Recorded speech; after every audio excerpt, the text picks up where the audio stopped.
Glória a Deus, aleluia. Venho saudar a cada irmão, a cada irmã nesse dia, aleluia, com a maravilhosa paz de nosso Senhor Jesus, amém. Louvado seja Deus.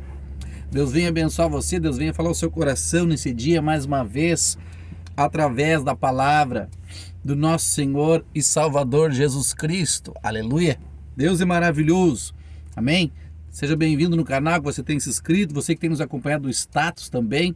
Deus possa fortalecer você, falar o teu coração nesse dia, mais uma vez. Balançar um pouquinho a câmera, não repare, irmãos. Mais uma vez, através da palavra de nosso Senhor e Salvador Jesus Cristo. Amém? Último texto que eu li com os irmãos, só vou citar o endereço aqui, amém? Que falemos, né? De algumas coisas que a gente tem que ter para não tropeçar. Está em 2 Pedro, no capítulo 1, a partir do versículo 6, amém? Que fala da natureza divina, né? No 4, né? Ó, desse modo ele nos tem dado grandíssimas e preciosas promessas. Ô glória, percebe? Deus tem grandes promessas, irmãos, preciosas. Veja bem, o que Deus tem para ti é precioso, para nós, irmãos. Ó, preciosas promessas, para que por elas vos torneis participantes da natureza divina, havendo escapado da corrupção do mundo, da concupiscência que há no mundo. Né? Então, veja bem, para nós ter essas promessas, a presença divina, é preciso abandonar as coisas que o mundo oferece. Amém? E muitas vezes a gente não quer largar. E tu quer ver o texto, onde acontece isso muitas das vezes, que está em Hebreus. Dois textos que Deus pôs no meu coração. Uma parábola aqui, né? Aqui uma parábola. E também depois eu vou usar um personagem. Amém? Eu gosto de usar um personagem para a gente entender. Ou seja, alguém que viveu algo na Bíblia, né? Alguém que viveu algo e não foi bênção completamente. Amém? Se eu deixaria um título para essa mensagem hoje, seria ingratidão. Se tem uma coisa bem chata, é ingratidão, não é verdade? Você ajuda alguém e na hora de você ser ajudado, a pessoa dá as costas, né? Muitas vezes você ama alguém, na hora de ser amado, a pessoa não te ama. Então o Senhor nos ama e Ele quer ser amado por nós, amém? E os textos estão em Hebreus capítulo 6, no versículo 7, é a parábola, né? Que ele usa uma planta, usa a chuva, ó. A terra que embebe a chuva, ou seja, que absorve a chuva, que muitas das vezes cai sobre ela, produz erva preciosa para aqueles por quem é lavrada, recebe bênçãos da parte de Deus. Mas se produz espinhos e abrolhos, é rejeitada, e perto está da maldição. O fim delas é ser queimada. Mas de vós, ó amados, esperamos melhores pertencentes à salvação, ainda que assim falamos. Deus não é injusto, Ele não esquecerá da vossa obra e do amor para com seu nome, para que mostrasse para com seu nome, pois servistes e andais servir aos santos. Aleluia. Então, né, a terra, quando recebe chuva, né, muitas produz coisas boas e muitas produz coisas más, né? Aqui ele fala da obra, Deus, a gente faz a obra, um dia Deus vai recompensar, naquele dia. Mas esse não é o foco, né? Então a erva, a terra quando recebe chuva, pessoas quando recebem bênçãos, vou traduzindo aqui, pessoas quando recebem bênçãos, muitas vezes ela não corresponde, né? Por isso que eu falei da ingratidão, com os benefícios e com o amor de Deus. Qual é o texto principal que nós estamos falando? Romanos capítulo 12, né? Que é um culto verdadeiro. Uma pessoa que é ingrata, fica ruim dela ter um culto verdadeiro, uma ingratidão no coração. Isso não gera um culto verdadeiro diante de Deus, né? Romanos 12, versículo 1 e 2. Então aqui a terra, quando ela recebe chuva, algumas produzem coisas boas e outras produzem coisas más.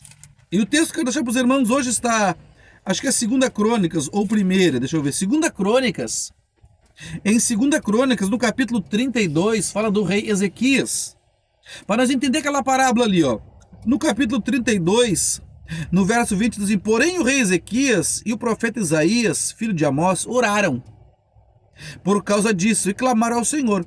E o Senhor enviou um anjo e destruiu todos os valentes e os chefes e os oficiais dos arraiais do rei da Síria, pelo que este voltou à sua terra com o rosto coberto de vergonha E entrando na casa de seu Deus, os seus próprios filhos mataram a espada. Assim livrou o Senhor Ezequias e os moradores de Jerusalém das mãos de Senaqueribe, rei da Síria, e das mãos de todos os outros, de modo que todos os lados de Deus lhe deu descanso. Percebe que muitas são as pessoas que oram e a chuva vem. Pedimos para Deus, Deus abençoa. Um ditado antigo que eu escuto as pessoas dizer, as pessoas antigas diziam muito isso. Só se lembramos de Deus quando relampeia, né? Quer ver aqueles trovão, aqueles raios, oh Deus, tem misericórdia. Mas quando tem sol, ninguém fala nada, né? Ninguém fala nada, ninguém se lembra de Deus. Tem sol, o tempo tá bom, não tem tempestade, não precisa orar, não precisa ir na igreja, não precisa orar, nem tá na benção. Assim aconteceu, perdão, irmãos, com Ezequias. Aleluia.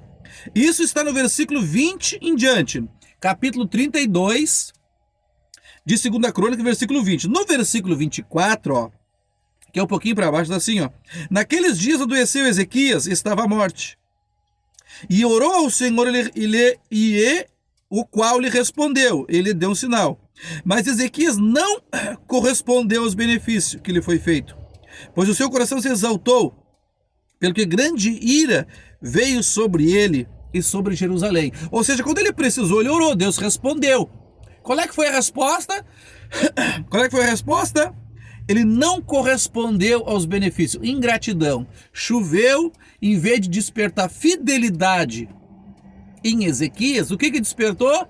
Desprezo, né? Tá tudo tranquilo, tô na bênção, tô em paz, tudo certo. Mas daqui a pouco Deus vem tratar com ele, né? A gente sempre usa essa expressão, o boleto vem, irmãos, mais hoje, mais amanhã, né? Ou seja, ele orou, quando ele precisou, Isaías, Deus abençoou, depois foi o quê? Ele deu o quê? As costas, como se diz, como resposta. A terra choveu, mas não produziu coisas boas, não produziu fidelidade. Irmãos, quando tu ora, tu pede a Deus, Deus responde, Deus te dá. Não seja injusto. Aleluia. Louvado seja Deus. Você perceba que o meu caso, vou trazer um testemunho rapidinho aqui, ó. A minha última filha nasceu com 4 meses, minha esposa começou a querer abortar, né? E sangue, botava sangue. Eu fiz um propósito de Deus, um propósito de oração, campanha de oração no monte até ela nascer. Todo domingo de manhã eu ia orar, com chuva, sem chuva, com pedra, com raio. Eu orei 4 meses no monte para minha filha vingar no ventre da minha esposa e nascer. E pedindo também um nome para ela. E a minha esposa concedeu a minha filha e Deus mandou botar o nome de Elisama.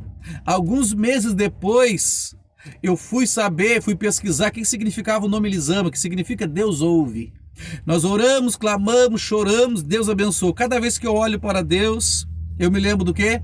Da fidelidade de Deus. Cada vez que eu olho para minha filha, que bom te ver, filho, dou um beijo nela e me lembro, se não fosse Deus, eu não estaria beijando a minha filha. Você perceba, eu tenho 4 filhos, né? Tenho neta. Eu estou citando esse caso que foi um caso específico, por causa da oração, por causa do nome dela significa Deus ouve. Deus ouviu a minha oração, irmãos. Agora eu vou dar as costas para Deus. Pelas bandejas do diabo ainda? De maneira nenhuma. Amém, irmãos? Nós não podemos ser ingratos para com o Senhor. Senão eu não vou cultuar a Deus. Senão esta palavra que está sendo pregada, que ela não vai tocar o teu coração. Agora, se Deus estiver na minha vida, Ele vai tocar o teu coração. E tu vai sentir muitas das pessoas que vão ver esse vídeo a ingratidão. E vão se lembrar, é verdade, irmão. Eu fui abençoado. Eu fui abençoada. E eu não sou fiel como eu devia de ser. Então volte atrás. O texto na sequência vai dizer que Ezequias se vira para a parede e chora, se arrepende, Deus cura e perdoa ele. Ainda dá 15 anos mais de vida. Deus quer te dar vida mais de 15 anos. Mas não seja ingrato. Deus abençoe.